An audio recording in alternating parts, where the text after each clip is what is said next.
तो रिकॉर्डिंग तो भाई मेरे पास तो नहीं है, किसी से बोलिए। बाबा जी हो ठीक है, गया हो गया स्टार्ट। बाबा। हाँ। शुभ संध्या। आज की जूम चर्चा में आप सबका स्वागत है। आज हम नए तरीके से नए विषय पर बात करेंगे।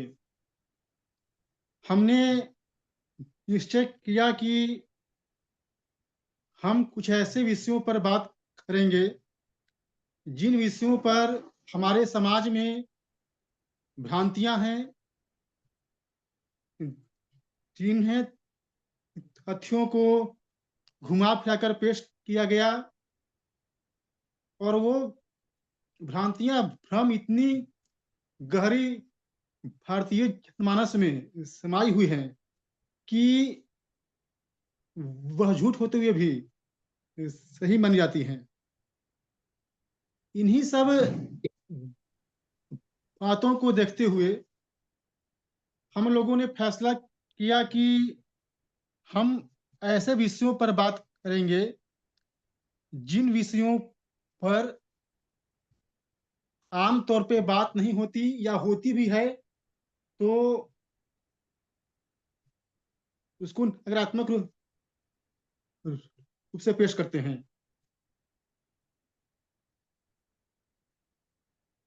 आज जिस विषय पर हम लोग बात करेंगे वह विषय हमारे जो बौद्धिक वर्ग है, हमारा बौद्धिक वर्ग है,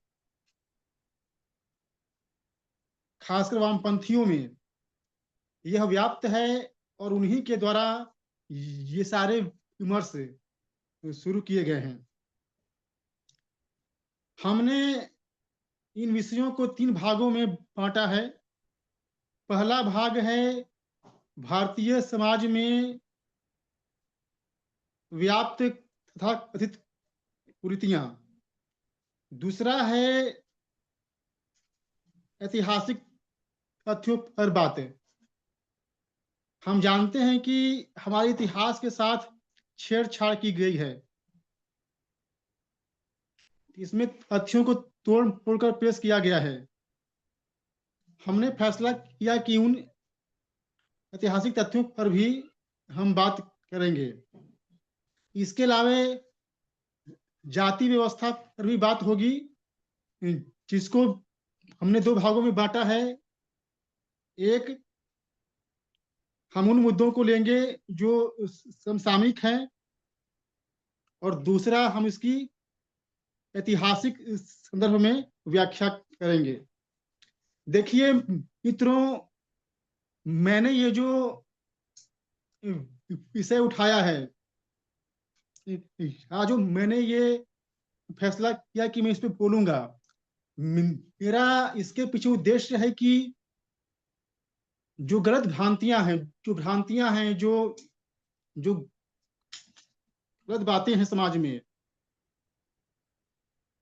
उन्हें लोग जाने और नए सिरे से अपने समाज को पहचाने कि हम किन षड्यंत्रों का शिकार हुए और आज उनका फल भुगत रहे हैं। इसके पीछे का एक और कारण यह भी है कि इन भ्रांतियों के द्वारा, इन ऐतिहासिक तथ्यों को तोड़ तोड़कर पेश कर वामपंथी या भारत विरोधी मानसिकता के लोग हम भारतीयों को नीचा दिखाते हैं, हमें अपमानित करते हैं। जब हम इन बातों को सही मानते हैं तो हमारे भीतर हीनता की भावना उत्पन्न होती है। हमारे जो बच्चे हैं या जो जो हमारा समाज है वही भावना में जीता है। इसीलिए यह अति आवश्यक है इन सभी बातों पर चर्चा हो और सच्चाई सबके सामने लाई जाए। देखिए,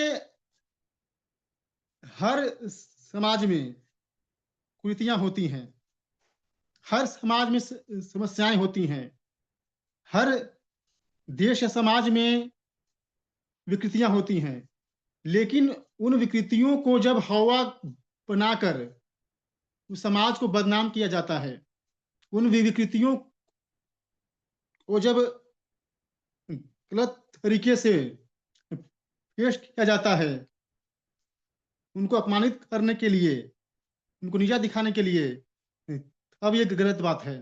हो सकता है कि हमारे समाज में बुराइयां रही हों, कुरीतियां रही हों, लेकिन उनको बताने का जो तरीका है, दिखाने का जो तरीका है, वह नकारात्मक है। देखिए, दो बातें होती हैं, एक होती है नकारात्मक, एक होती है सकारात्मक। मान लिया कि किसी व्यक्ति में कोई दोष है, एक व्यक्ति ने कहा तुम में ये दोष है, तुम इसे दूर कर लो, ये तुम्हारे लिए अच्छा रहेगा, यह है सकारात्मक। लेकिन दूसरा तरीका है, वह क्या बोलता है, अरे तुम्हें ये दोष है, तुम तो किसी लायक नहीं हो, तुम कुछ नहीं कर सकते, उसको अपमानित करता है। इन दोनों बातों में अंतर है। बस हमारे साथ भी ऐसा ही हुआ। जो हमारी समस्याएं थी, जो बुराइयां थी, उनको इसी रूप में पेश किया गया, हमको नीचा दिखाने के लिए। अब आगे बढ़ते हैं और जानते हैं कि हमें जिन विषयों पर करनी है, वह विषय क्या है। देखिए, सबसे पहला जो मैंने बिंदु उठाया है, वह है सामाजिक कुरीतियां। देखिए, हम अपने इतिहास की पाठ्य पुस्तकों में या समाज शास्त्र में या नागरिक शास्त्र की किताबों में बचपन से पढ़ते हैं, दहेज प्रथा, सती प्रथा, बाल विवाह, भ्रूण हत्या, यह हम हमेशा पढ़ते हैं। और इन कृतियों को बढ़ा चढ़ाकर पेश किया जाता है। इसीलिए हमने इन कृतियों को लेने का फैसला किया। हम इन पर बात करेंगे, एक एक करके हम इन पर बात करेंगे। देखिए, जो पहली कुरीति है, वह है सती प्रथा, जिस पे हम आपको बताएंगे। देखिए, सती प्रथा की आड़ में हमारे हिंदू समाज के खिलाफ षड्यंत्र खड़ा किया गया। आज बच्चा बच्चा जानता है कि भारत में किसी जमाने में सती प्रथा थी। जिन महिलाओं के पति की मृत्यु हो जाती थी, उनको लोग जिंदा जला देते थे। और यह नैरेटिव इमर्स आज से नहीं, यह लोग इस जमाने से चला रहा है। आजादी के बाद हमारी पाठ्य पुस्तकों में इसे दिखाया गया या बताया गया। अब हम जानेंगे कि यह सती प्रथा है क्या। देखिए, सती प्रथा हमारा एक ऐसी व्यवस्था है जिसमें कहा जाता है कि अपने पति की मृत्यु के बाद कोई स्त्री को उसकी चिता में जलना पड़ता था उसके साथ। यहाँ पे लोगों का यह मानना है, यह प्रथा बाध्यकारी थी, इसमें जोर जबरदस्ती की जाती थी। अब ये बात कितनी सही है, कितनी गलत, यह चर्चा का विषय है। देखिए, अगर हम सती शब्द का अर्थ हम जाने तो हम पाते हैं कि सती का मतलब है वैसी स्त्री जिसे अपने पति के प्रति अत्यंत अनुराग या प्रेम हो, जो पतिव्रता हो, उससे हम सती कहते हैं। हमारे धर्म शास्त्रों में सती का उल्लेख है, जैसे सती सुलोचना, सती नसूया, ये जो स्त्रियां थीं यह पतिव्रता थीं। इनके बारे में कहा जाता है कि इनकी पतिव्रत से भावित होकर देवता भी यहाँ आते थे, इनकी परीक्षा लेते थे। एक सती शब्द आता है, वह भगवान शंकर की पहली पत्नी थी, पार्वती के पहले वो उनकी पत्नी थी। सती के बारे में कहा जाता है कि वो कहीं अपने मैके में उनके जो बाप थे दक्ष यज्ञ करवा रहे थे, वह उसी यज्ञ में अपनी जान दे दी। क्यों? क्योंकि दक्ष ने भगवान शंकर का अपमान किया था। अपने पति के अपमान से क्षुब्ध होकर उन्होंने अपनी जान दे दी। अब जो सती प्रथा की बात होती है वह इससे बिल्कुल अलग है। देखिए, सती प्रथा का अगर हम ऐतिहासिक विवेचन करते हैं तो हम पाते हैं कि महाभारत काल में इसका उल्लेख मिलता है, इसका उल्लेख मिलता है। और पांडु की पत्नी माद्री ने सती हुई थी। वो सती इसलिए हुई थी क्योंकि उसको लगा कि मेरी वजह से पांडु की मृत्यु हुई है। इसी आत्मिक ग्लानि के कारण उसने सती होना स्वीकार किया। इसके बाद देखिए, यह बात जानने लायक है कि हमारे समाज में लोग कहते हैं कि सती प्रथा थी। देखिए, महाभारत का युद्ध हुआ,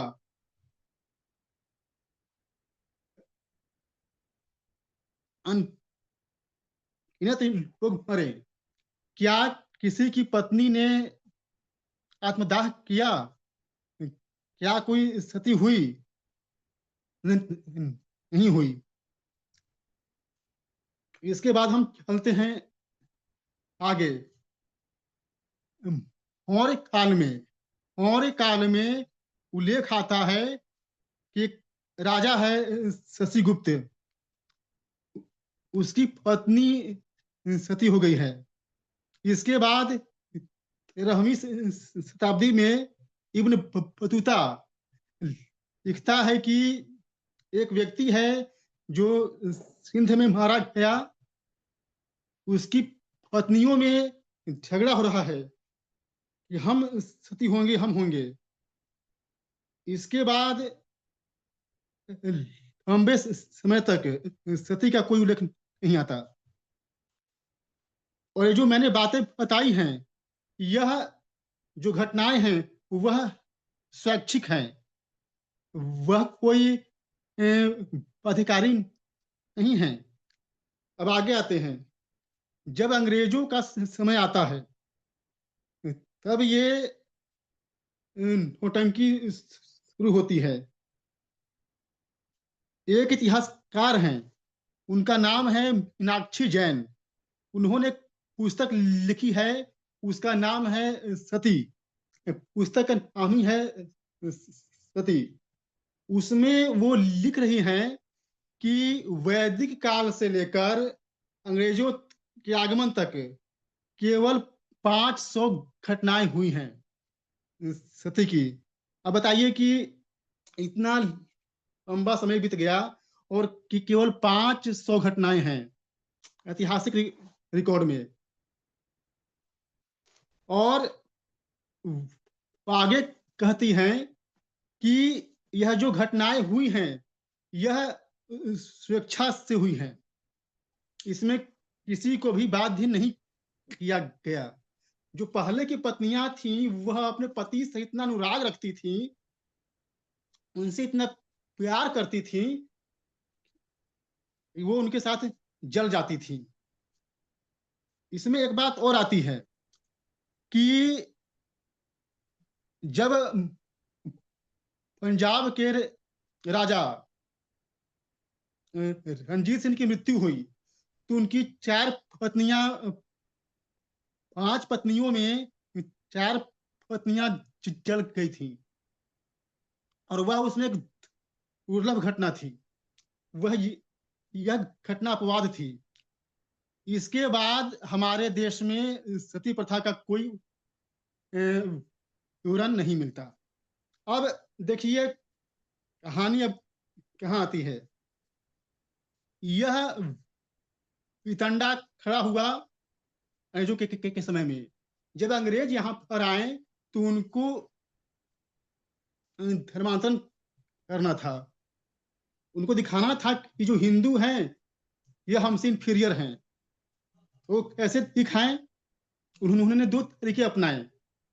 उन्होंने कहा कि जो हिंदू हैं अपने बच्चों के जन्म होने पर उनकी हत्या करते हैं, और दूसरा कहा कि जब ये मर जाते हैं तो ये अपनी पत्नियों को जला देते हैं या इनके परिवार वाले जला देते हैं। एक पुस्तक है, उसका नाम है an apology for promoting Christianity in India. उसका लेखक है क्लॉडियस बुकानन। यह किताब जो है यह प्रोपेगेंडा किताब है। इसमें इन सारी बातों को बताया गया है और इसमें ऐसी ऐसी बातें हैं कि आपको हंसी आएगी। वह क्या लिखता है? वह लिखता है कि बंगाल प्रांत में एक ब्राह्मण है, उसकी 100 पत्नियां हैं। सुनिए, उसकी 100 पत्नियां हैं और जब उसकी मृत्यु हो गई तो एक एक करके सारी पत्नियां सती हो रही हैं। इसके अलावा वे उसमें ऐसी ऐसी बातें हैं। वह लिखता है कि जो भी पुरुष मर रहा है बंगाल में उसकी अनेकों पत्नियां हैं। अब ये बात सुनने में ही अजीब लग रही है। इसके अलावा इन्होंने एक व्यक्ति को खड़ा किया, उसका नाम था राजा राम मोहन रॉय। वह व्यक्ति हिंदू नहीं था, वह क्रिप्टो क्रिश्चियन था। क्रिप्टो क्रिश्चियन का मतलब होता है जो बाहर से दिखता हिंदू है लेकिन अंदर से ईसाई है। जैसे छत्तीसगढ़ का एक मुख्यमंत्री था अजीत जोगी, ठीक वैसा ही वो था। इसके माध्यम से अंग्रेजों ने यह हवा खड़ा किया। देखिए, राजा राम मोहन राय के बारे में आपको पता होना चाहिए कि जब उनकी मृत्यु हुई तो उनकी मृत्यु हुई थी बर्मिंघम में, और बर्मिंघम एक चर्च के पास कब्रिस्तान में उनकी लाश को दफनाया गया। ये वास्तविकता थी उसकी। अब उसी ने ये षड्यंत्र खड़ा किया और 1829 में लॉर्ड विलियम बेंटिक ने इस पर बैन लगा दिया। उसके बाद ये कहानियां चलती रही। देखिए, आजाद भारत में एक मात्र घटना हुई है, वो हुई थी 1987 में राजस्थान में। रूप कुंवर नाम की महिला ने आत्मदाह किया था। यह बात सही है, लेकिन हमको एक बात बताइए, 80 साल की अवधि में एकमात्र घटना हो रही है। क्या इसे हम कुरीति मान लेंगे? वैदिक काल से लेकर अंग्रेजों के आने तक केवल 500 घटनाएं दर्ज हैं। क्या इसे हम मान लेंगे कि ये सामाजिक समस्या थी? देखिए होता क्या था। जो सती होती थी वो भवावेश में आकर या हमारा भविष्य क्या होगा इसकी चिंता में वो जल जाती थी।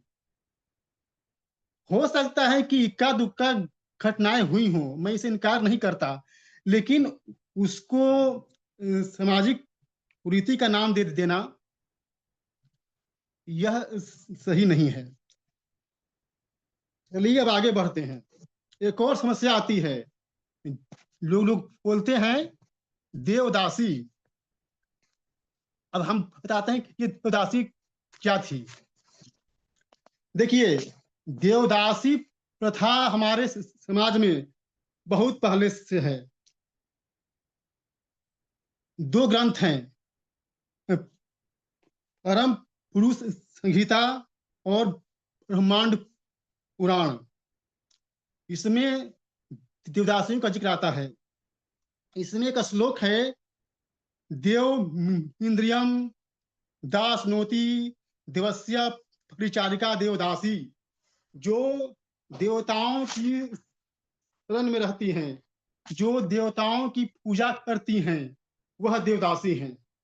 अब आप देखिए कि देवदासी प्रथा है क्या। देखिए, आपको पता होगा कि हमारे देश में बहुत बड़े बड़े और भव्य मंदिर थे। उन मंदिरों में अथाह संपत्ति थी। वह लोगों की आस्था का केंद्र थे। उसमें एक बात यह थी कि वो करते क्या थे कि देवदासियों की नियुक्ति होती थी। इन देवदासियों का क्या काम था? इनका काम था गायन करना, भजन लिखना, नृत्य करना, देवताओं की उपासना करना। इनका यही काम था। एक बात और मैं कहना चाहता हूं। बहुत लोग कहते हैं कि इनको विवाह करने का अधिकार नहीं था। ये बात गलत है। इनको विवाह करने का पूरा अधिकार था और इन्होंने विवाह किया। जब हम आगे बढ़ते हैं तो हम पाते हैं चोल वंश में एक मंदिर बना। उसका नाम था बृहदेश्वर मंदिर। इसकी दीवार पर एक इंस्क्रिप्शन है। उसमें लिखा हुआ है कि यहाँ पे 400 उदासियां इस मंदिर की सेवा करती हैं, देवता की सेवा करती हैं। इसके अलावे विजयनगर साम्राज्य में यह प्रथा थी। यहाँ तक कि पुर्तगाली यात्री डोमिंगो पायस जब आता है दक्षिण भारत में तो वह भी इसका जिक्र करता है। अब बात यह आती है कि फिर ये समस्या आई कैसे। देखिए, देवदासी कथा कोई समस्या नहीं थी। लोग इसे कहते हैं कि महिलाओं का शोषण हुआ करता था, ये था वो था। अब देखिए, मैं आपको बताता हूं। देवदासी प्रथा अधिकाल तक चलती रही। उसके बाद क्या हुआ कि जब इस देश में मुगल आए तो और अंग्रेज आए तो इसमें समस्याएं आने लगी। इसके अलावे जो हमारा मंदिर थे उनकी लूट हुई। उनको सरकारी नियंत्रण में लिया गया। जब उनको सरकारी नियंत्रण में लिया गया अंग्रेजों के समय में, वहां से गिरावट आनी शुरू हुई। जो मंदिरों की संपत्ति थी वह दिल्ली सरकार ने, इन जो उदासियां थी इनकी आर्थिक स्थिति में गिरावट आई और फिर वहीं से यह कुरीति आई। जो औपनिवेशिक काल में जो अंग्रेज इतिहासकार थे या जो ईसाई मिशनरीज थे, उन्होंने इस पे किताबें लिखनी शुरू की, इसके बारे में अंट संट कहना शुरू किया और यह जो प्रथा है इसको कुप्रथा के रूप में पेश किया गया। देखिए, आपको एक बात मैं बोल रहा हूं, आपको अच्छा लगेगा कि भरतनाट्यम, मोहिनी अट्टम, जो कर्नाटक का शास्त्रीय संगीत है, नृत्य है, उसमें बहुत बड़ा कंट्रीब्यूशन इन देवदासियों का रहा है। लोग कहते हैं कि देवदासियां केवल जो निचली जाति से थी, ये भी गलत बात है। देवदासियां सभी वर्गों से आती थी। अब मैं आपको उदाहरण दे रहा हूं कि देवदासी जो प्रथा थी यह हाल तक कायम रही है और इसमें लता मंगेशकर की जो दादी थी येसुबाई, वह देवदासी थी। जो एम.एस. सुब्बुलक्ष्मी थी, जो शास्त्रीय गायिका थी, वह भी देवदासी थी। तो क्या वो इस तरह के काम करती थी? देवदासी प्रथा का मतलब है कि जो देवों की सेवा कर रही हैं। हाँ, हो सकता है इसमें गिरावट आई जब मंदिरों को सरकारी नियंत्रण में ले लिया गया, तो उनकी स्थिति में गिरावट आई और हो सकता है कि वह कुछ ऐसे कार्य करने पे मजबूर हुई हो जो अनैतिक हो। लेकिन उसके लिए हिंदू धर्म, हिंदू संस्कृति को दोष देना कहाँ तक सही है? तुम सरकार को दोष दो, सरकार मंदिरों का धन खा रही है, गाली दे रहे हो हिंदुओं को, ब्राह्मणों को।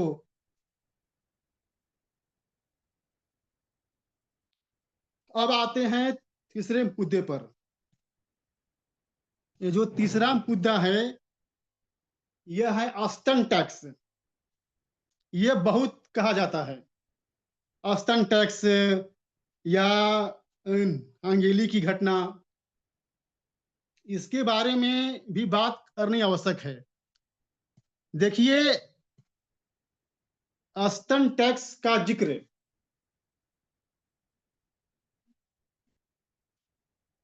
यह शुरू हुआ 2016 से। इसके पहले इसकी चर्चा उतनी नहीं होती थी। इसकी चर्चा शुरू होनी हुई 2016 से। बीबीसी ने एक डॉक्यूमेंट्री बनाई इस पे, उसके बाद इसे वामपंथियों ने हाथों हाथ ले लिया।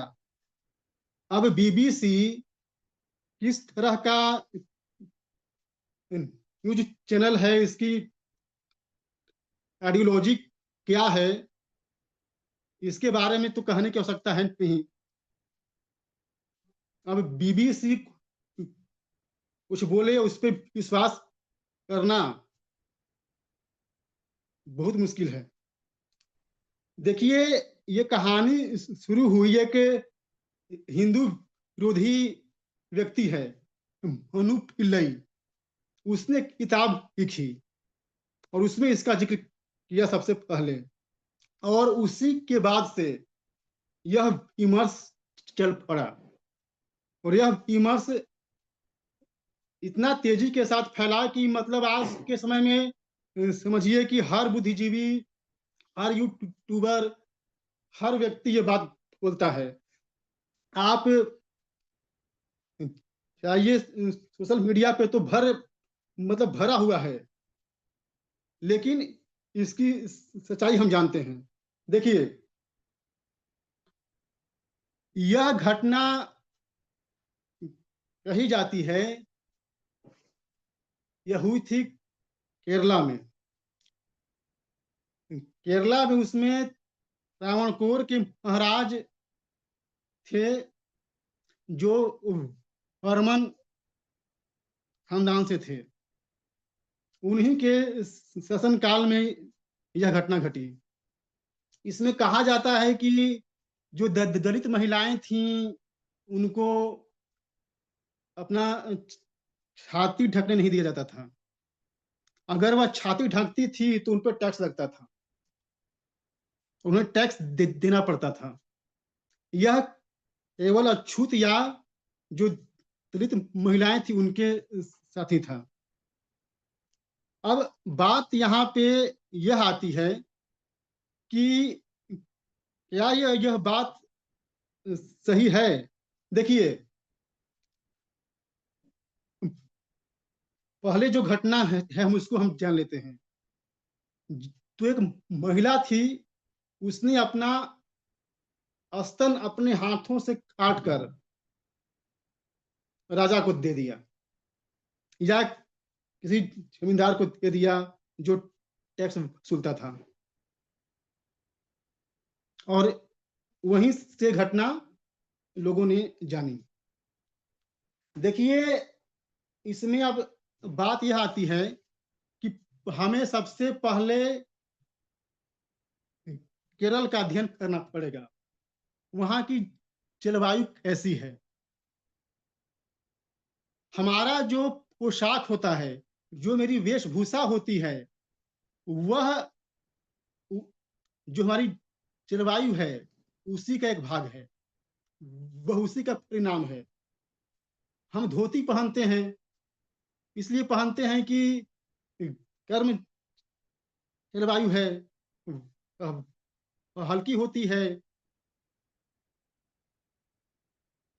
या महिलाएं साड़ी पहनती हैं। आपको एक बात बता दूं, ऐतिहासिक तथ्य, कि मुगलों के आने तक भारत में महिलाएं ब्लाउज नहीं पहनती थी। ब्लाउज पहनने का जो चलन है, वह जब इस देश में मुसलमान आए तब से शुरू हुआ।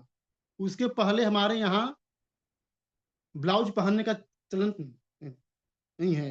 आप एक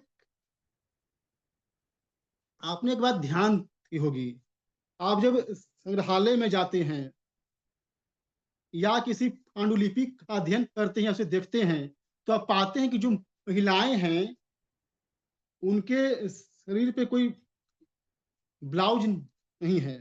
क्यों ऐसा है? ऐसा इसलिए है कि पहले की महिलाएं ब्लाउज पहनती ही नहीं थी। वह जो साड़ी पहनती थी, जिसे हम धोती भी कहते हैं, उसी को उसी से अपना छाती ढकती थी। अब बात यहाँ पे ये आती है कि जो केरल है, वह गर्म जलवायु का प्रदेश है। वहां पे गर्मी बहुत पड़ती है, और कहा जाता है कि वहां पे स्त्री हो या पुरुष, हर कोई ऐसे ही रहते थे।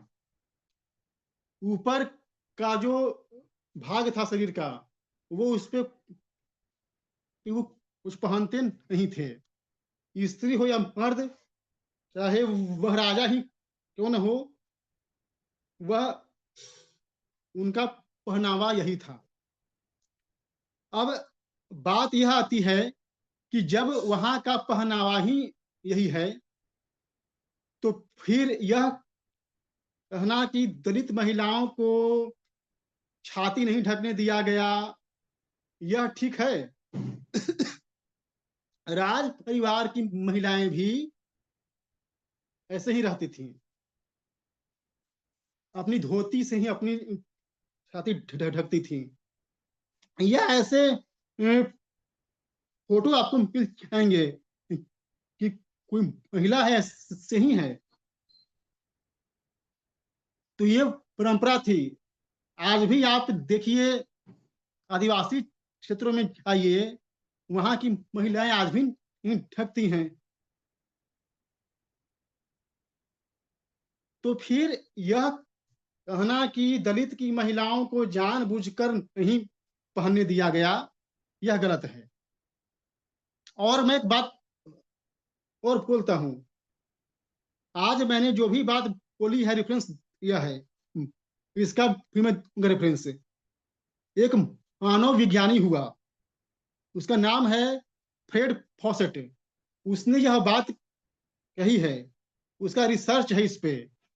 वह केरल का जो पहनावा है, जो वहाँ की जलवायु है, उसका रिसर्च है। वह मानव विज्ञानी था। उसने ये बात कही कि वहां पर यह पहनावा ही था, वहां पे किसी को स्वाधीन नहीं किया गया था। इसके अलावा एक लॉजिक और है, क्या अपने हाथों से क्या अपने हाथों से अपने स्तन को काटना संभव है? क्या कोई व्यक्ति अपने हाथों से अपना गलत दबा सकता है? नहीं दबा सकता। आप करके देखिए,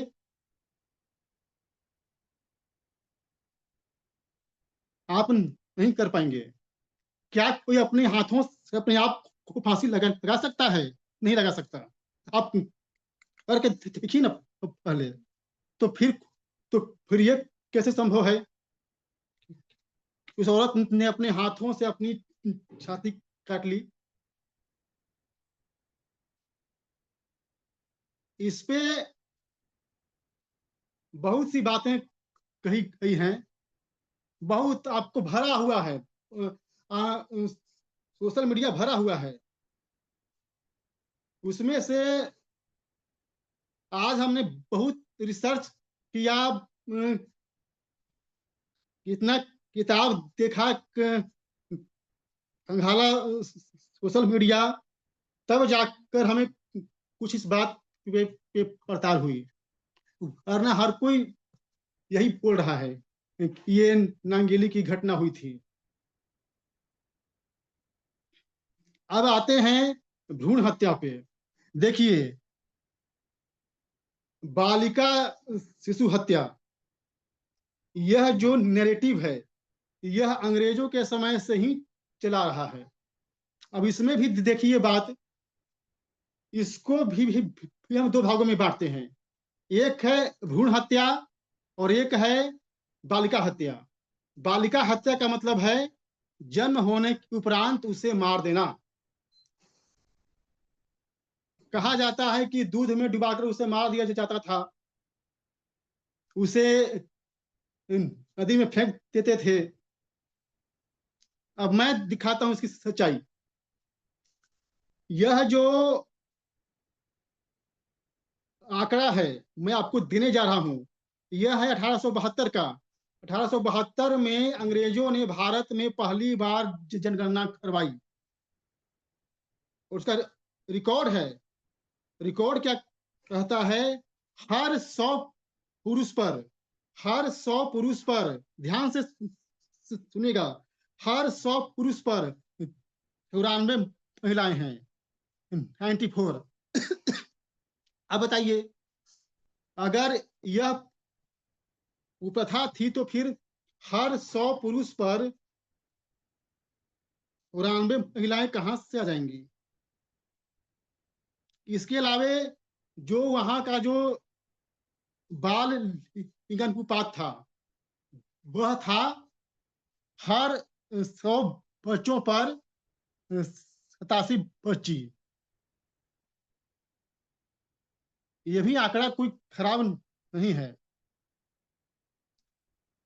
तो अब बताइए कि ये प्रथा अगर थी ऐसी, तो ये आंकड़ा इतना अच्छा क्यों है? आज जो 2011 की जनगणना है, उसके अनुसार डेटा क्या कहता है? हर 1000 पुरुष पर 933 या 940, मैं इसमें थोड़ा मैं कंफ्यूज हूं, ये महिलाएं हैं। अब बताइए, तो ये समस्याएं पहले थी कि नहीं थी, अब इस पे हम बात करेंगे। देखिए, यह जो जो समस्या है भ्रूण हत्या, यह कहां से स्टार्ट होती है। देखिए, मैं बात कर रहा हूं भ्रूण हत्या की। जब 1950-60 के दशक में जब औपनिवेशिक शासन का अंत हुआ, तब यूरोप अमेरिका में एक बात निकली कि हम गोरों की आबादी कम हो रही है, जो अश्वेत हैं या जो मध्यम रंग वाले हैं, इनकी जनसंख्या लगातार बढ़ रही है। अगर ऐसा हुआ तो हमारा जो प्रभुत्व है वह खत्म हो जाएगा। और यहीं से शुरू हुआ यह षड्यंत्र। जब यह बात फैली, तब वहां के लोगों ने एक षड्यंत्र किया। वो षड्यंत्र क्या था? वो षड्यंत्र ये था, उन लोगों ने एक योजना बनाई, उसको हम बोलते हैं फैमिली प्लानिंग। उस फैमिली प्लानिंग के अंतर्गत जो विकासशील देश थे, जो एशियाई देश थे, वहां पे जाकर इन्होंने प्रचार किया कि बच्चे कम से कम पैदा करो। और इस बात को हमारी सरकारों ने भी बिना सोचे समझे पकड़ लिया, यहां तक कि चीन भी इसके झांसे में आ गया। अब हुआ ये, जब ये फैमिली प्लानिंग चलनी शुरू हुई, तो साथ में ही इन लोगों ने एक और काम किया। वो क्या किया? जो मैं बातें बोल रहा हूं वो आपको आपको पहली बार में विश्वास नहीं होगा, लेकिन आप इस पर रिसर्च करेंगे चर्चा के बाद तो आप जान जाएंगे। एक अमेरिकी पत्रकार है, उनका नाम है मारा हमेंडस्टेल। उन्होंने एक किताब लिखी है अननेचुरल सिलेक्शन। उसमें उन्होंने ये सारी जो बातें हैं उसको विस्तार से लिखा है। वह लिखती हैं कि भारत में 1970 से या 60 नहीं, यह खेल शुरू हुआ। वहां के डॉक्टर जो दंपति थे उनको सलाह देते थे कि आप बच्चा को गिरा दीजिए या उसकी भ्रूण हत्या करवा दीजिए। यह उसको सलाह देते थे। 1970 में भारत में अल्ट्रासाउंड मशीन को यहाँ पे लाया गया और उस पर बेशुमार पैसे खर्च किए गए। अब जब ये अल्ट्रासाउंड मशीन आ गई, तब तो ये तब तो ये आसान हो गया कि जो गर्भ में बच्चा है उसका लिंग क्या है, और उसी का फायदा उठाया गया। इसमें एक तकनीक है, उसका नाम है एमनियोसेंटेसिस। ये एक चिकित्सा विधि है। मैं फिर से बोलता हूँ, एमनियोसेंटेसिस। उसमें एक बात है कि इसमें हम किसी स्त्री के पेट में जो बच्चा है उसका हम लिंग जान सकते हैं, और इसी के माध्यम से यह खेल शुरू हुआ। जब अल्ट्रासाउंड मशीनें आई भारत में और 1971 में हमारी सरकार ने एमटीपी एक्ट पारित कर दिया। वह क्या है? Medical termination of pregnancy.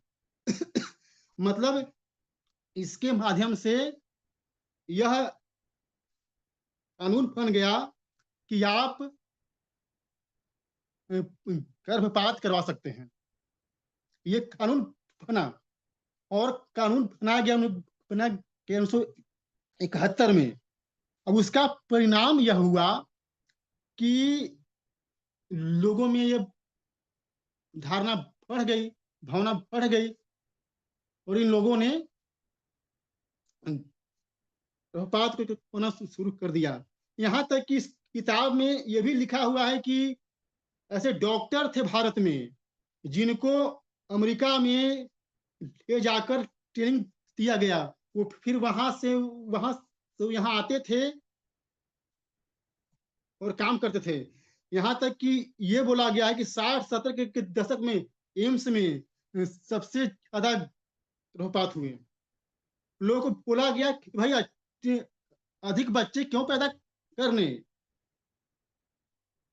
ये तो पिछड़ेपन की निशानी है, तो भाई तुम अपना पेट गिरा दो। और यहीं से ये शुरू हुआ। और देखिए, जब ये बातें हुई, ध्यान देने वाली बात है, अब हम चलते हैं चाइना।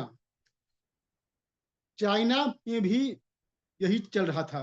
वहां भी एक बच्चे की पॉलिसी आ गई और वहां भी गर्भपात शुरू हो गया। देखिए, बेटे की चाहत हर समाज में होती है, हम इस बात से इनकार नहीं कर सकते।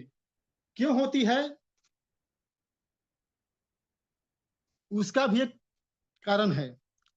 जो पहले का समाज था, वहां पे तकनीक नहीं थी, वहां पे जो व्यवस्था वैसी नहीं थी। पहले होते थे झगड़े, बैटल, युद्ध, तो उसमें अधिक से अधिक मर्दों की आवश्यकता पड़ती थी। जो पहले वो था, शारीरिक काम की प्रधानता थी, क्योंकि तकनीक नहीं थी। इसीलिए लोग लोग बेटे को प्राथमिकता देते थे। यह बात हर समाज पे लागू होती है, वह चाहे भारतीय समाज हो, चाइना का हो, या अमेरिका का हो, या यूरोप का हो। आज सोनिया गांधी प्रियंका गांधी की अपेक्षा राहुल गांधी को क्यों इतना मानती है? क्योंकि वहां का समाज, इटालियन समाज, बेटे को अधिक मानता है। तो ये हर जगह है, ये केवल भारतीय समाज पे थोपना, ये लोग लिंग भेद करता है, यह गलत है। अब आगे बढ़ते हैं। लेकिन जब ये स्थिति बहुत खराब हुई, जब लिंगानुपात बिगड़ने लगा, तो 1994 में भारत सरकार ने ही एमटीपी एक्ट को खत्म कर दिया। देखिए, जिसने बनाया उसी ने उसे खत्म कर दिया। अब धीरे धीरे इस पे काम होना शुरू हुआ है, तो बात कुछ बनी है। अभी डेटा आया है एक हफ्ते पहले का कि जो शिशु लिंगानुपात है वह बहुत अच्छा हो गया है, और उम्मीद करते हैं कि आने वाले 10 सालों में हम एक अच्छी स्थिति में आ जाएंगे। अब बात यह आती है कि जो बालिका हत्या है, इसकी शुरुआत कैसे हुई। देखिए, मुसलमानों के आने तक ऐसा नहीं था। मैं एक बात और बोलता हूं, आप देखेंगे कि पहले लोग बहु विवाह करते थे, एक मर्द की कई पत्नियां थीं। आखिर ये क्यों थी? इसलिए थी क्योंकि महिलाओं की संख्या बहुत ज्यादा थी। मैं अपने परिवार की बात करता हूं। मेरे बाबा के मामा थे, उनकी 12 बहनें थी। अगर भ्रूण हत्या था या लड़कियों को मार दिया जाता था, तो किसी भाई की 12 बहनें कहां से आ जाएंगी? हम 5 भाई बहन हैं, 3 बहन है मेरी। अगर भ्रूण हत्या होती तुम मेरी 3 बहनें कहां से आती? ये जो चीजें हैं देखिए, हमको समझना पड़ेगा। जो चीजें दिखती हैं वह वैसी होती नहीं हैं। वो दिखता है कि वो चीजें वहां पे हो रही हैं, लेकिन उसके पीछे वास्तविकता में जाएंगे तो कुछ कारण और मिलता है। वही हाल इन सारी समस्याओं के साथ भी है। इसके अलावा हम चलते हैं, जो जो प्रथाएं हैं, जो पहले भी हम बात कर चुके हैं। एक प्रथा है पर्दा प्रथा। देखिए भाई साहब, पर्दा प्रथा हर व्यक्ति की इच्छा है, उसके परिवार की इच्छा है। अगर मेरी घर की औरतें पर्दे में रहती हैं तो इससे सरकार को क्या दिक्कत है, या समाज को क्या दिक्कत है? यह तो खैर बिल्कुल अपना मामला है, इस पे कुछ भी कहना सही नहीं है। लेकिन हाँ, मैं आपको ऐतिहासिक तथ्य बता रहा हूं। यह भी जो प्रथा आई, यह मुसलमानों के आने के बाद ही हुई। जब मुसलमान आए तो वो हिंदू स्त्रियों के साथ गलत काम करते थे, तो इन लोगों ने जो अपना जो चेहरा है उसको छुपाना शुरू कर दिया। और ये धीरे धीरे यह मजबूरी थी, व्यवस्था थी, बाद में यह प्रथा बन गई। बस बात इतनी ही है। उसके बाद आते हैं बाल विवाह। देखिए, बाल विवाह जो है आज के समय में तो है नहीं। अब तो लोगों की शादियां ही नहीं हो रही हैं। 30-35 में तो लड़कियों की शादियां हो रही हैं। तो अब इसमें बात करने का क्या फायदा? हाँ, इसमें एक ऐतिहासिक तथ्य मैं दे रहा हूं कि वैदिक काल में, महाभारत काल में, या हाल तक, या कहिए कि गुप्त काल तक, या उसके बाद भी हमारे यहाँ विलंब विवाह था। विलंब विवाह का मतलब है शादियां देर से होती थी। लेकिन फिर हमारी सामाजिक परिस्थितियां ऐसी बनी कि हमने बालपन में ही विवाह करना शुरू कर दिया। और यह, अब ये प्रथा तो अब लगभग खत्म हो चुकी है। अब हमको लगता है कि अगर ऐसी कोई घटना आती है तो वो अपवाद होगी। हमको तो नहीं लगता कि ऐसी कोई घटना होती है। इसके अलावे और भी जो समस्याएं हैं उसके बारे में तो हम लोग चर्चा कर चुके हैं, और उसमें कुछ ज्यादा चर्चा करने की आवश्यकता नहीं है। देखिए, जो मैंने बात बोली है वो बातें तथ्यात्मक है। मैंने किताब तक का उदाहरण दिया है, ठीक है। हाँ, एक बात मैं जरूर बोलूंगा कि अगर कोई आपके यहाँ समस्याएं हैं, उसका दोहन करता है, तो इसके लिए आप भी जिम्मेदार हैं। इस बात से मैं सहमत हूं। हम में भी कमियां होंगी, ऐसी ऐसा है नहीं। लेकिन मेरा कहना है कि भाई, अगर कमी है तो हम उसको सुधारेंगे। इसका मतलब ये थोड़ी नहीं है कि हम अपने आप को हम गाली देंगे।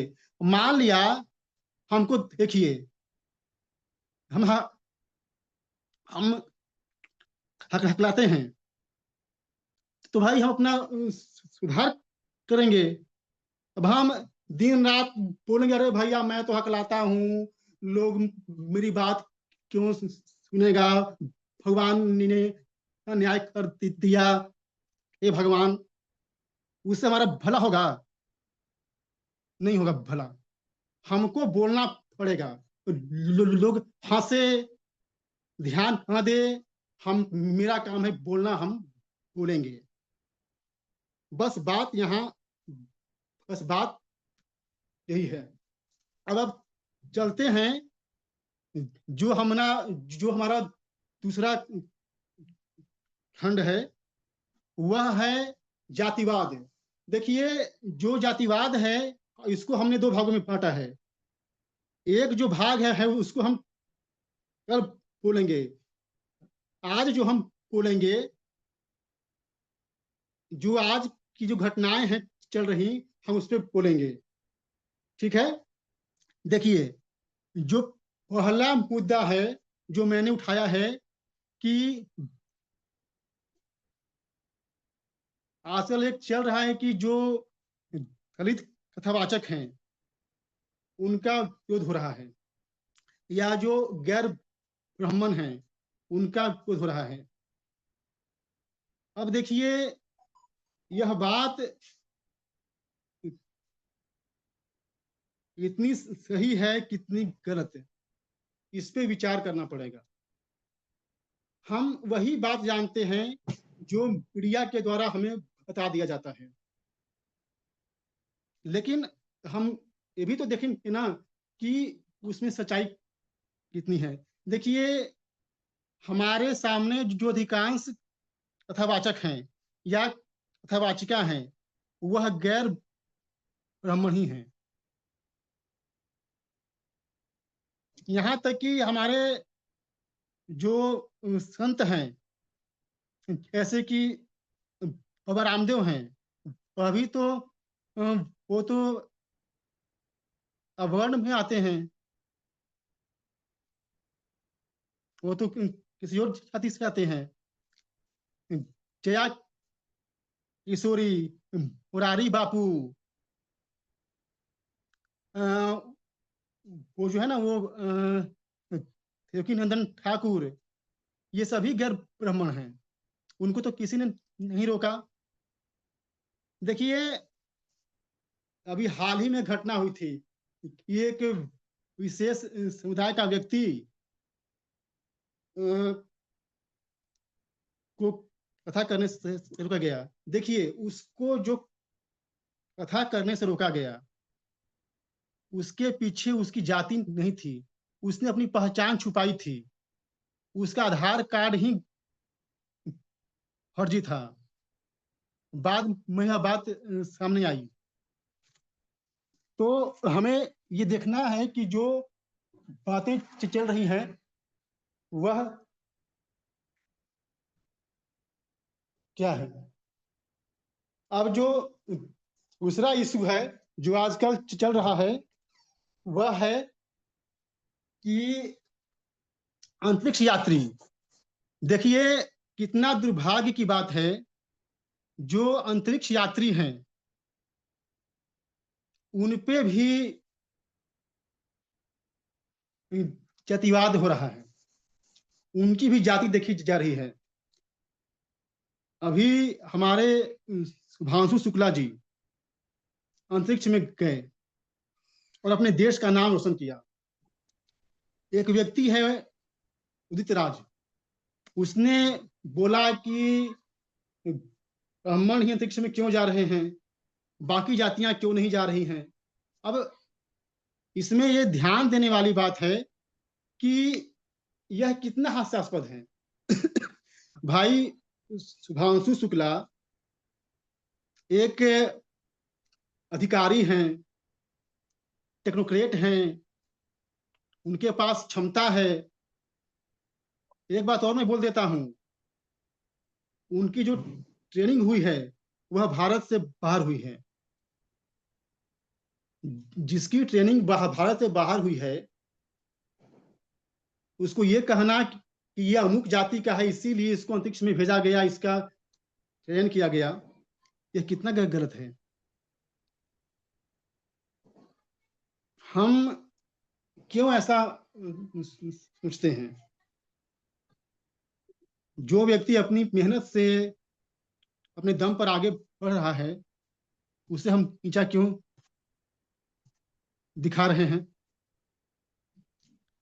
जो आगे का जो इशू है वह है कि भ्रष्टाचार की घटनाओं को छुपाने के लिए जातिवाद का सहारा लिया जा रहा है। देखिए, यह बात बहुत ही, क्या बोलूं, ज्वलंत है।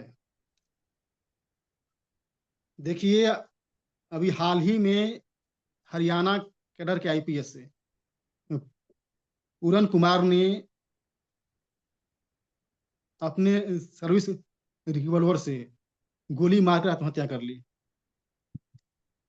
उन्होंने आरोप लगाया कि मैं दलित हूं, मेरे साथ भेदभाव होता है, मैं अपनी जान दे रहा हूं। जब इन्वेस्टिगेशन शुरू हुई तो पता चला कि उनके ऊपर भ्रष्टाचार का आरोप है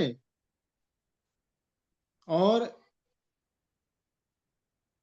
उन पे कार्रवाई हो रही थी। अब उन पे कार्रवाई हो रही थी, इसीलिए उन्होंने आत्महत्या कर ली। यहाँ पे बात देखने वाली है कि क्या अपने कुकर्मों को, अपने गलत कार्यों को यह कहकर जस्टिफाई करना कि मैं दलित हूं, क्या यह सही है? बहुत साल पहले की बात है। एक जज हुए, न्यायाधीश हुए, नाम था उनका जस्टिस रामास्वामी। उन पे भ्रष्टाचार के आरोप लगे। उन्होंने भी यही कहा कि मैं दलित हूं, इसीलिए हमको फंसाया जा रहा है। क्या यह बात सही है? यहां तक कि बहुत साल पहले की बात है, मैच फिक्सिंग की घटना हुई 2000 में। वहां पे हमारे अजहरुद्दीन पे इल्जाम लगा, तो क्या बोल रहे हैं कि हमें मुसलमान होने के चलते फंसाया जा रहा है। भाई, जब तुम मैच फिक्सिंग कर रहे थे तो तब तुम मुसलमान नहीं थे। तुमको इस देश ने खेलने का मौका दिया, तुमको इस देश की जनता ने इतना प्यार दिया, तुमको कप्तान तक बनाया गया। अब तुम मुसलमान नहीं थे, और जब जब तुम पे इल्जाम लगा, तुमको सजा मिल रही है, तो तुम बोल रहे हो कि हम मुसलमान, इसलिए हमको मेरे साथ भेदभाव हो रहा है। तो ये चीजें बहुत लंबे समय से चल रही हैं और यह लगातार चल रही है। कोई कहती है कि मैं महिला हूं, इसीलिए हमको लोग फंसा रहा है। भ्रष्टाचार में संलिप्त है, उसको फंसाया जा रहा है। ऐसे तो कोई किसी पर एक्शन ही नहीं लेगा, कोई किसी पर बात ही नहीं करेगा। तो हमें ये देखना है कि कहीं ऐसा ना हो कि लोग जातिवाद की आड़ में गलत काम भी करते रहें और अपने आप को जस्टिफाई भी करते रहें। अब आगे की बात करते हैं। एक बात ध्यान देने वाली है कि ब्राह्मण और क्षत्रिय ही क्यों निशाने पर रहते हैं। यह भी मानने वाली बात है कि भाई, ये गहन निशाने पर क्यों रहते हैं। देखिए, ये जो निशाने पर रहते हैं, इनके पीछे का कारण है।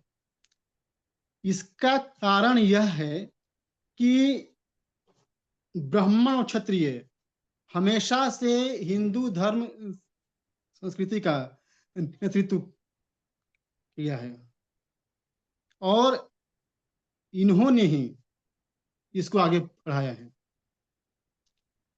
देखिए, ब्राह्मण शब्द का मतलब ही है जो ब्रह्मचर्य का पालन करता है, जो व्यक्ति विद्या का अध्ययन करता है, विद्या ग्रहण करता है, विद्या प्रदान करता है, समाज को मार्गदर्शन देता है। अब जाहिर सी बात है, जो व्यक्ति समाज का नेतृत्व करता है, लोग चाहेंगे कि उसी को निशाना बनाएं, ताकि हम समाज को अपने कब्जे में ले सके। जब ईसाई मिशनरीज भारत में आए, जब यूरोपियन का आगमन हुआ, उन्हें यहाँ पे धर्मांतरण करना था। अब बताइए, धर्मांतरण जब करना है तो हम धर्मांतरण कैसे करेंगे? धर्मांतरण हम तभी किसी का कर सकते हैं जब उसमें हम हीन भावना भर दें, या उसके धर्म के प्रति उसके मन में द्वेष भाव भर दें। इसमें हमारे ब्राह्मण सबसे बड़ी बाधा थे। आपको मैं एक बात बताता हूं, ये जो लोग बोलते ना ब्राह्मणवाद ब्राह्मणवाद, यह कहां से आया? यह ब्राह्मणवाद शब्द दिया पुर्तगालियों ने। उस व्यक्ति का मैं नाम भूल रहा हूं, उसी व्यक्ति ने इस शब्द को दिया। जब वह गोवा में आता है और वो चाहता है कि मैं धर्मांतरण करूं, तो उसको लगता है कि जो ब्राह्मण है ये सबसे बड़ी बाधा है। तब वो कहता है कि पहले इन ब्राह्मणों को नीचा दिखाओ, इनको डिमोरलाइज करो, अपना काम अपने आप हो जाएगा। और उन्होंने उसी पे काम किया जो आज भी चल रहा है। मैं एक बात और आपको बताता हूं, ऐतिहासिक तथ्य। यूरोपियन जब भौगोलिक खोज करते हैं और जब वो पढ़ते हैं, तो दो देश होते हैं, स्पेन और पुर्तगाल। दोनों देश में झगड़ा होता है, भाई हम आगे जाएंगे, हम आगे जाएंगे। तब वहां का जो रोमन कैथोलिक चर्च है वह फैसला करता है, वह इन दोनों की पंचायत करता है। और क्या कहता है, आप ध्यान से सुनिएगा। वह कहता है कि दो हिस्से हैं संसार के, पूर्वी और पश्चिमी। जो पूर्वी भाग है वहां पे पुर्तगाल जाएगा, जो पश्चिमी भाग है वहां पे स्पेन जाएगा। यही कारण है कि वास्को डी गामा आया, वास्को डी गामा भारत आया और कोलंबस अमेरिका गया। एक बात और आपको बोल देता हूं, आपने सुना होगा कि वास्को डी गामा ने भारत की खोज की, या Vasco D gamma discovered India.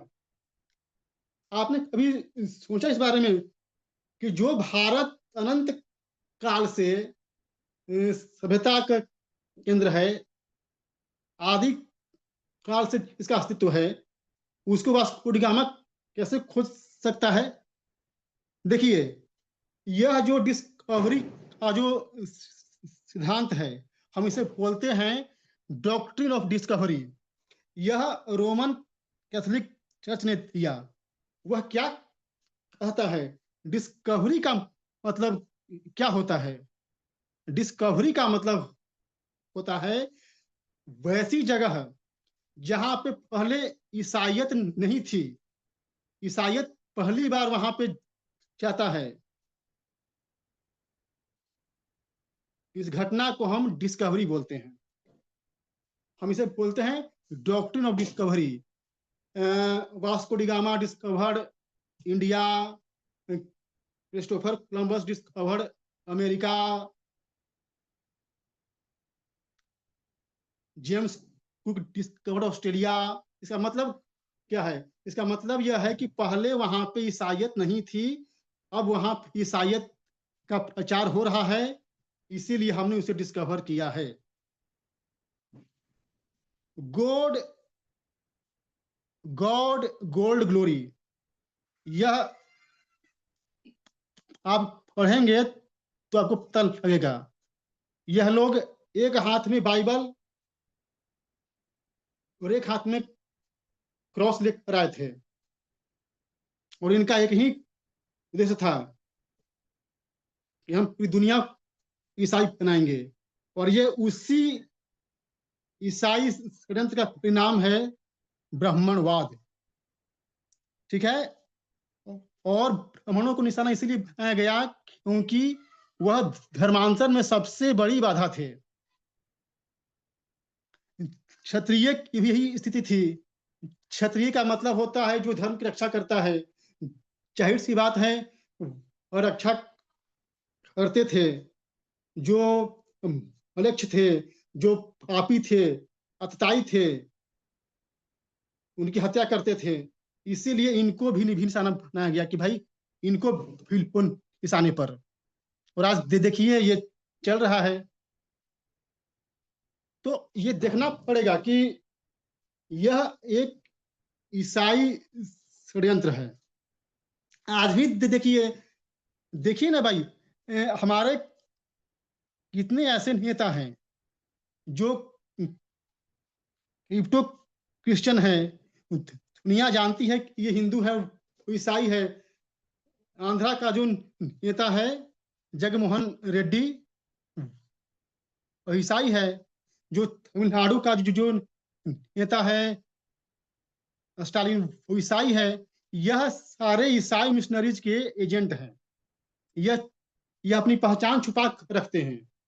जो पंजाब का मुख्यमंत्री था रणजीत सिंह चन्नी, वो क्या था? वो भी ईसाई था। आज पंजाब में ईसाइयत पूरी फैल रही है। क्यों? इसके पीछे का कारण यही है। आपको बता दें कि पंजाब में ईसाइयत फैल रही है, वो क्यों फैल रही है? जो इसका राजा था, महाराजा दलीप सिंह, वही ईसाई बन गया था। जो कपूरथला का महाराज था, वो ईसाई बन गया था। राज कुमारी अमृत कौर का अपने नाम सुना होगा। एम्स की स्थापना उसी ने की थी। ईसाई थी वो। तो ये इसीलिए चल रहा है कि हमको धर्मांतरण करना है। तो हम भाई कैसे होगा? तो जो इनकी शक्ति है उन पे प्रहार करो। हिंदू मूर्ति पूजा करते हैं, उसको नीचा दिखाओ। या और भी जो उनकी परंपराएं हैं उसको नीचा दिखाओ। ये उसी का एक भाग है।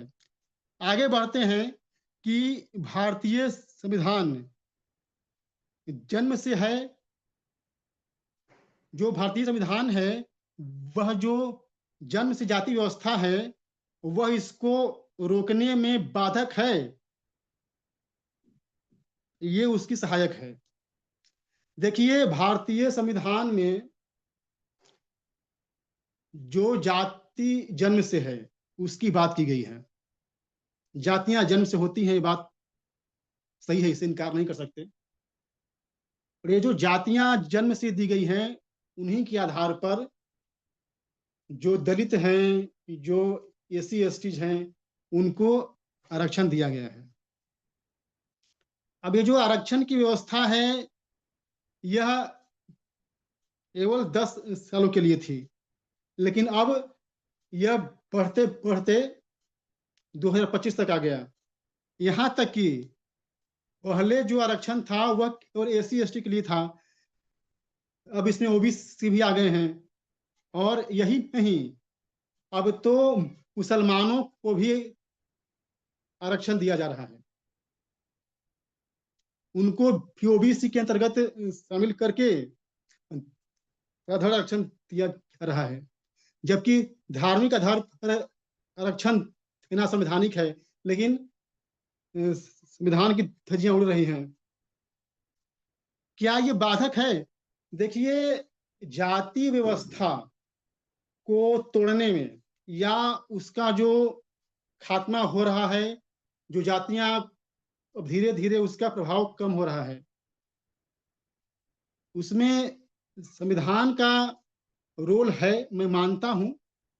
लेकिन इसके अलावे और भी कई ऐसे फैक्टर्स हैं, इसकी इसमें भूमिका है। लेकिन मैं एक बात कहता हूं कि जो आरक्षण दिया जा रहा है जन्म के आधार पर, तो ये क्या रुकेगा? जब तक जन्म के आधार पर रहेगा तो नहीं रुकेगा। अच्छा, इसके अलावा एक बात और ध्यान देने वाली है कि जो जातियां हैं, संविधान तो अपना काम कर रहा है, जो संविधान चाहता है। संविधान में कुछ अच्छाइयां भी हैं तो कुछ कमियां भी हैं। लेकिन जो हमारे आज के नेता हैं, या वो चाहते हैं कि जाति खत्म हो? हमें तो नहीं लगता कि वो चाहते हैं कि जाति खत्म हो। हमारे बिहार में पहले दलित था, नीतीश बाबू ने दलित कर दिया।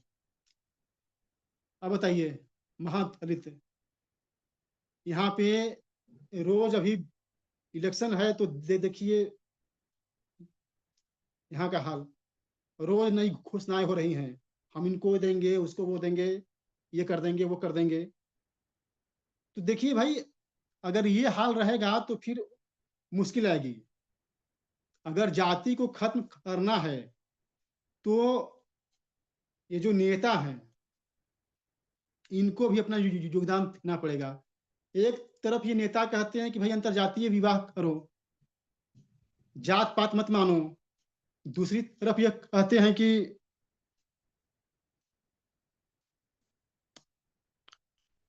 हम जातियों के लिए ये करेंगे, वो करेंगे। फिर कैसे बात बनेगी? तो इस पर ध्यान देने वाली बात है। एक बात और आती है जो अंतिम है, इसके बाद हम चर्चा हम समापन करेंगे। क्या ईसाइयों और बौद्धों में जातियों का निर्माण पंडितों ने किया? देखिए, यह बात तो विचारणीय है। लोग कहते हैं कि जाति का निर्माण ब्राह्मणों ने किया। नहीं, जाति का निर्माण ब्राह्मणों ने नहीं किया। देखिए, जाति शब्द का उल्लेख कहीं नहीं मिलता। अगर हिंदू धर्म ग्रंथों को छोड़ दें तो हमारे अशोक के शिलालेख में भी ये बातें नहीं मिलती। जातियों का निर्माण ब्राह्मणों ने नहीं किया। यह जातियां समय के साथ विकसित हुई। कुछ ऐसी परिस्थितियां बनी कि ये जातियों का निर्माण होता गया। अभी मैं कुछ दिन पहले एक वीडियो देख रहा था। वह बोल रहा है कि भाषाओं का निर्माण भी उन्होंने किया। अब बताइए कि भाषा का निर्माण भी उन्होंने किया, मतलब अरे भैया, तुम जिसके विरोधी हो, तुम उसको इतना श्रेय दे रहे हो कि तुमने भाषा बनाई, तुमने जाति बनाई, तुमने हर चीज बना दिया, तो तुम उसको कमजोर कर रहे हो कि तुम उसको मजबूत कर रहे हो? जब तुम इस तरह की बातें करोगे तो कोई जातिवादी व्यक्ति रहेगा, वह इसको अपना हथियार बना देगा। वह कल बोलेगा कि देखो, तुमको बोलने नहीं आता था, हमने तुमको भाषा सिखाई। तो हम ये सोचें कि जो हमारा विरोधी है, हम उसके बारे में ऐसी ऐसी बातें न बोल दे कि वो अपनी मजबूती बना ले। देखिए, ईसाई, मुसलमान, बौद्ध है, भारत में जो धर्म है, सब में जातियां हैं। तो क्या ये जो मनुष्य नहीं नहीं, यह जातियां मुसलमानों में भी हैं, हर जगह है। तो ये अमनों ने नहीं बनाई है। यह बहुत लंबे काल से किसी परिस्थिति के अनुसार कुछ ऐसी दशाएं रही होंगी, ये बनती गई और आज इस रूप में आ गई। अब ये कैसे हुई, क्या हुई, यह अपने आप में बहुत ही विवाद का विषय है और इसमें चर्चा होनी चाहिए। इसके बारे में किसी के पास कोई स्पष्ट उत्तर नहीं है।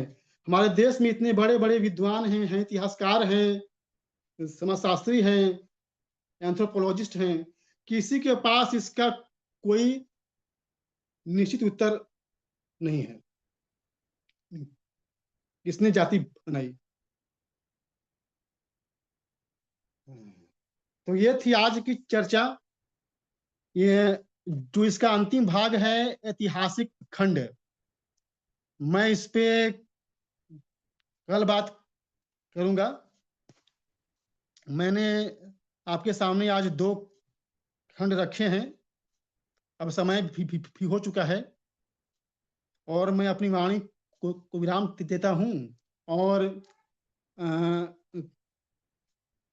कल हम यहीं से चर्चा को हम शुरू करेंगे।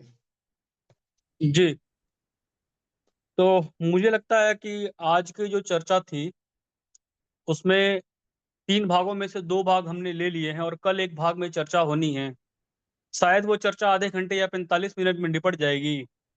उसके बाद अगर हम लोग प्रश्नोत्तर करेंगे तो ठीक से प्रश्नोत्तर हो पाएगा। हाँ हाँ बिल्कुल। तो कल इसी चर्चा को हम लोग कंटिन्यू करेंगे और उसके हाँ बाद ही फिर प्रश्नोत्तर किया जाएगा। हाँ बिल्कुल। ज्ञानेंद्र जी, आपका कोई सुझाव है?